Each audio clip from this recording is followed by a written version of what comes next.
Right, student. I already gave you three example of three approaches: case study, narrative, and the other one is something. Yeah, but maybe you heard about these comments about these approaches. Like somebody said that, "Oh my God, you do narrative, you need years. You have to stick your nose in there forever for your life." Something like that. So, or something that, oh my God, are you doing phenomenology? That's just very deep. This is very difficult, and you need a lot of theory whatsoever. So there are people always associate certain stuff, dreaded, horrible stuff, with certain approach in research method, which is I think is not true because every approach is open for creativity, for open-mindedness. If you say that, oh, I don't do narrative anymore, don't do that, you have to say you don't do ethnography, you have to stay there forever, you finish. No, it's not true. Ethnography, if you focus on certain aspect of their life, you can just go there for 3 to 6 months, or 7, 8 months, and or whatever, maybe not go beyond 12 months. You just go back and you can finish your study. You can write it down. It's a matter of focus. What are you going to do? So I want to show this in this fourth approach, which is phenomenology. You never heard about this before. Phenomenology is an approach where it's not about what people experience.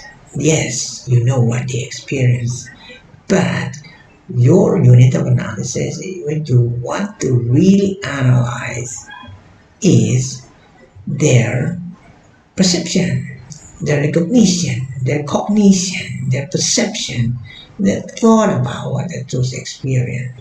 Okay, I will show you soon. This is very exciting. Did you focus something? All right. So this study is called cognitive representation of AIDS patients. And the study is very simple.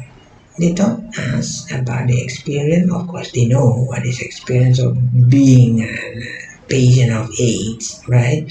But they ask the cognitive representation inside their mind of this patient about their experience of being a patient of AIDS, right? So think about this, right? You just focus on what the cognitive representation of being an AIDS patient. Ask them. You sit there, talk with them, interview them, asking them. All right.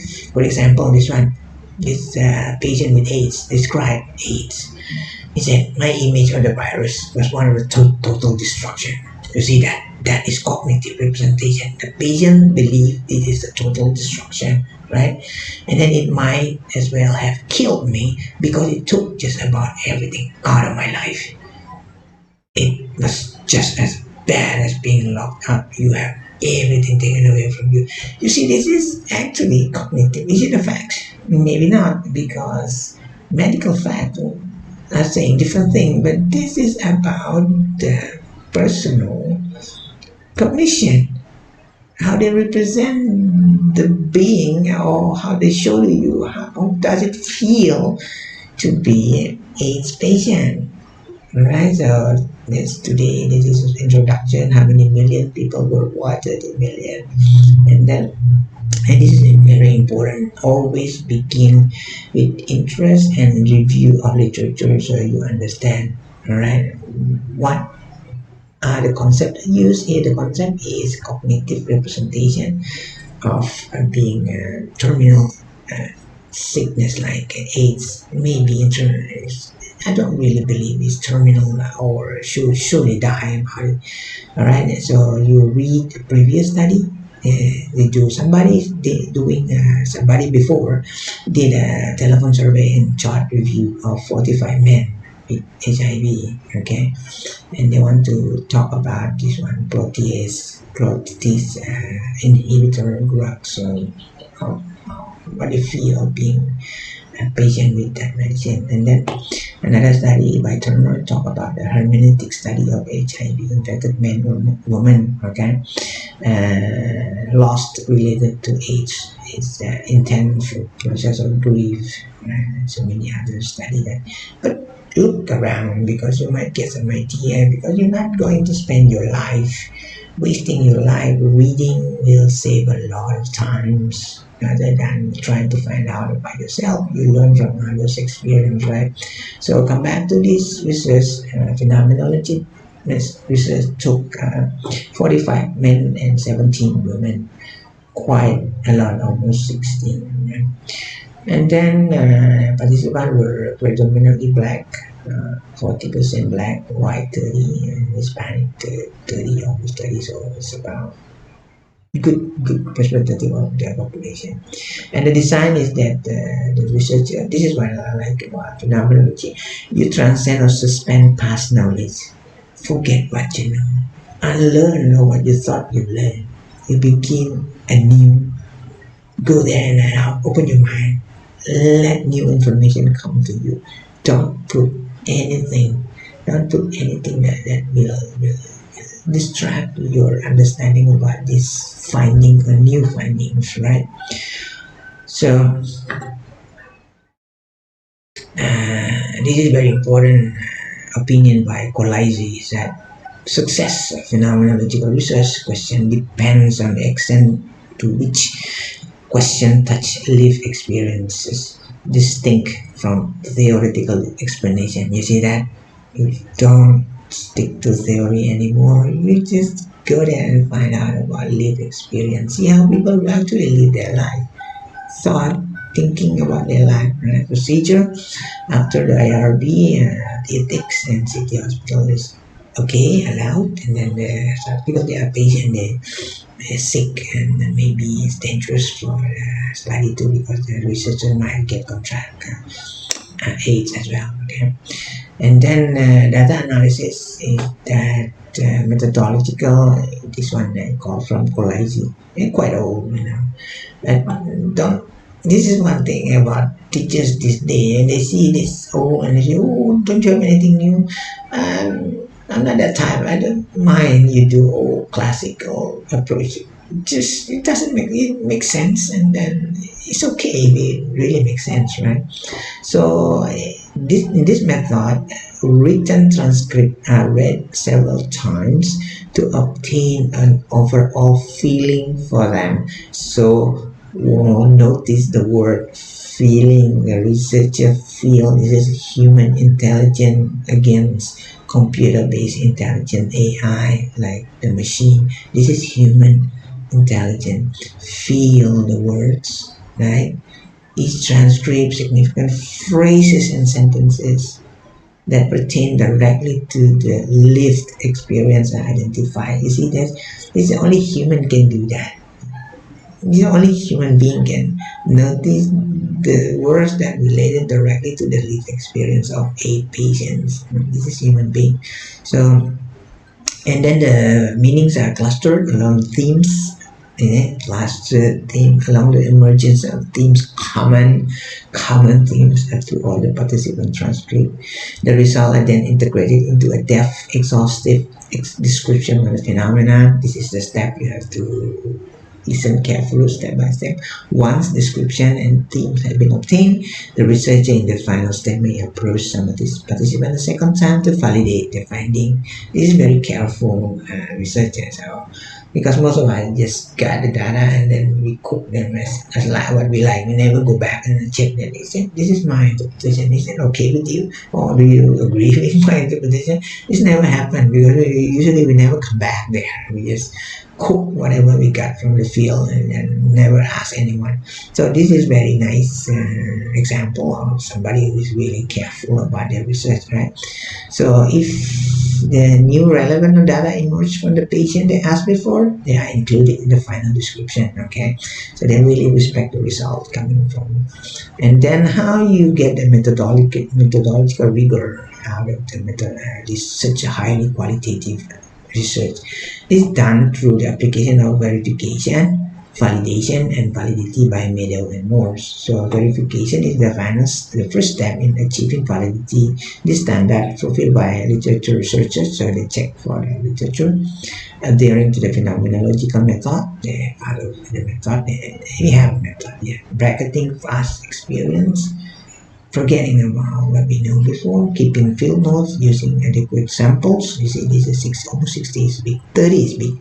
Identification of negative cases and interviewing until saturation of data. Saturation means you don't need to ask more people because you literally everything is already there and nobody can add anything new.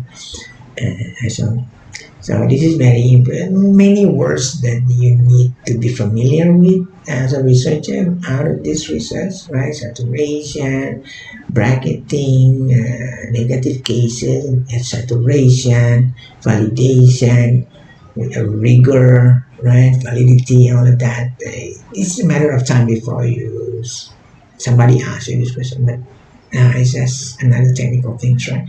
And then let's go to the result. From 858 transcript, 175 significant statements were extracted. You see, that's the extract statement that they think is significant, right? Table 1, and in table 1 they pick the meanings. So they got 11 themes of how patient cognitively represent the sickness, right? Number 1 is inescapable death. They found this, right? And then the other theme is just on the table. Usually it's nice if you present your finding on the table like this. It's easy to look this one look. And then number 2 is the dreaded bodily destruction. This is what the patient think, right? And also devouring life, so they grieve about the past life. It's not like I can walk around the corner or go to the park because it has devoured my life.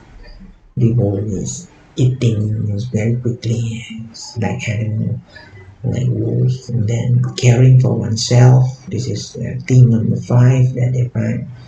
You see, they don't care, don't take care of myself, I know I can die from it, and it's exactly this system.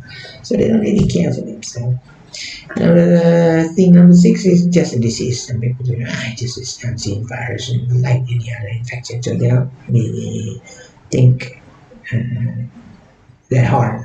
I don't know if really because truly they don't think it's very dangerous or what, but this is what I found. And then magic of not thinking, this is the thing number 8.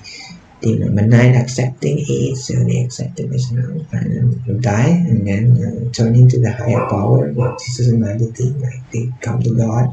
I say sometimes God punishes you. I'd like to, I told my wife, I should have cleaned up my act. So something like that. So only recouping with time, something. So what is the theoretical element of this phenomenon of people cognitive representation of what their sickness is that usually it's highly individual and not always in accord with medical facts. Because medical facts talk about different things, right? But these people just talk about human thought, human cognition. Yeah, person with AIDS had cognitive representation that reflect attribute of consequences, cause, disease, timeline, and controllability. So we identified 3. So this is very good finding that we've identified 3 themes that centered on anticipated or experienced consequences associated with AIDS. Inescapable death, dreaded bodily destruction, involved negative consequences. And the theme of devouring life focus on the far reaching emotional, social, and economic consequences experienced by participants. So the six themes, and this one, the 6 after the 6, was similar to the controllability attribute of illness. Previous research centered on controlling disease, such as they found something about it. This finding was substantiated in the theme of hoping for the right drugs and caring for oneself. Right? So implication from nursing, this is very important, and you never underestimate the value of the research to the science nursing here, because this one inquiring about patients' image of age might be efficient, cost-effective methods of nurse for nurses to assess their representation and coping process. Right. For example, you just ask them, "What do you feel now? Or what do you think about this disease?" Right. So I hope you can learn something about this. This is coming from the John Creswell books in 2018.